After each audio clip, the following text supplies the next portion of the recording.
Oke, Bolo, edukasi sedikit mengenai bagian komstir atau kones ya, Bolo. Saya hanya ingin memberikan saran atau gambaran ketika jenengan siapapun jenengan ketika ada unit atau konsumen mengeluhkan bagian komstirnya atau bagian stangnya ketika di rem itu, rem mendadak ada suara kletuk, gleduk di bagian komstirnya, apalagi dengan kondisi motor yang umurnya katakan sudah 2 tahun atau 3 tahun ke atas, itu ketika dilakukan penyetelan di bagian komstirnya ini, nah di bagian sini ya, itu percuma Mas, itu percuma. Kenapa saya bilang percuma? Pasti ada plus minusnya Mas. Ketika dikencengkan mungkin di rem mendadak sudah tidak bunyi geleduk-geleduk lagi, tetapi ya umumnya ini yang saya jumpai, yang saya tangani, pasti ada efeknya. Ketika kenceng bagian komstirnya, mungkin bagian T Raja Walinya, di rem mendadak enggak gleduk-gleduk, tetapi kadang stang itu Mas, stangnya itu kadang dia banting kiri atau sebaliknya banting kanan. Itu. Masalahnya apa? Karena komstir itu dia komponennya itu ada rumah pelor sama pelornya itu sendiri Mas. Nah, ketika rumah pelor itu bermasalah, contohnya seperti ini.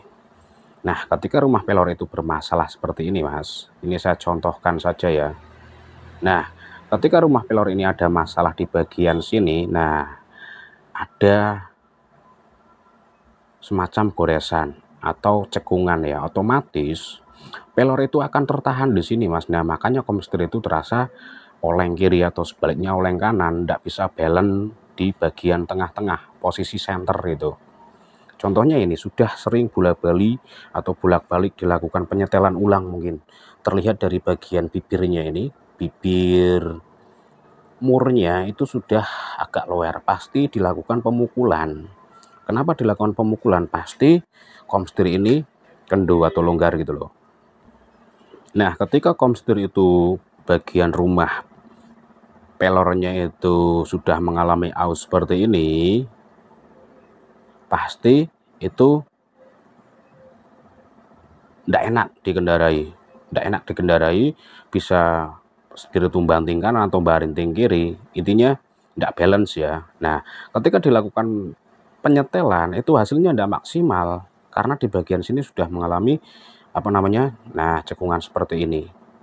Nah, ketika saya simulasikan seperti ini, nah pelor itu, nah apalagi ini yang non original ya, kalau original kan tidak ditata seperti ini bijian. Nah, ini pasti terasa banget glek glek glek glek. Nah, contohnya konsumen Supra X125 ini mengeluhkan di bagian komstir itu oblak gitu loh, ketika direm mendadak itu gleduk-gleduk gitu, tidak nyaman dikendarai. Nah, minta dilakukan penyetingan, tetapi saya tidak mau. Kenapa saya bilang tidak mau? Percuma. Ketika saya setel nanti kenceng, direm mendadak tidak oblak, pasti setirnya itu banting kanan atau banting kiri, dan konsumen itu pasti nanti komplain lagi. Ketika konsumen itu komplain lagi, saya pasti akan melakukan pembongkaran di bagian depan ini untuk nyetel lagi, dikembalikan ke posisi awal atau semula. Itu otomatis ketika ketemu konsumen yang tidak paham, itu nanti kita yang dimarahi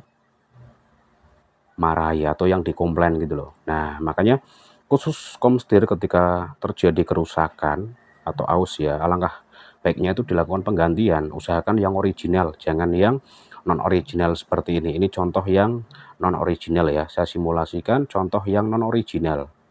Nah, kalau yang seperti ini biasanya itu mudah rusak, apalagi merek-merek yang biasa ya.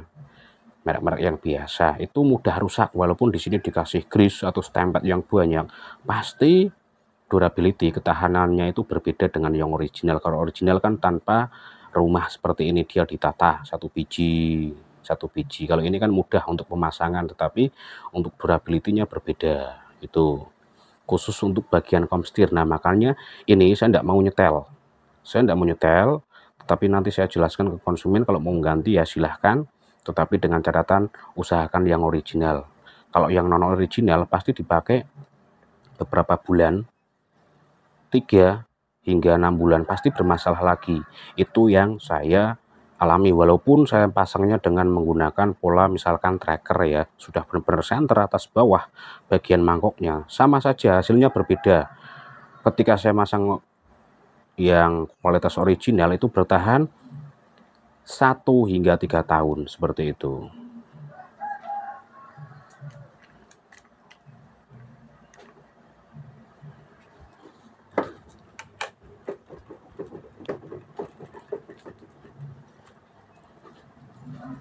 Dan ini tak coba tak setel dengan pola pukul ya, dengan pola pukul, dengan pola cara dipukul di bagian bibir murnya itu.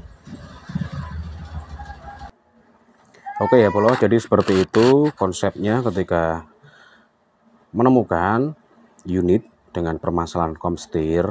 Berbeda lagi ketika jenengan ganti komstir baru kok 2-3 hari atau 1 minggu berikutnya kok kendor, kocak lagi atau kublak lagi. Nah itu bisa diperbaiki. Atau unit motor baru 1 atau 2 bulan kemudian komstirnya kendor, lah itu baru bisa diperbaiki. Tapi kalau sudah berumur itu enggak bisa. Contohnya kayak Supra 125 ini yang sudah sering dipukul-pukul ya, bagian sininya itu kan kelihatan itu. Oke, semoga bermanfaat. Terima kasih.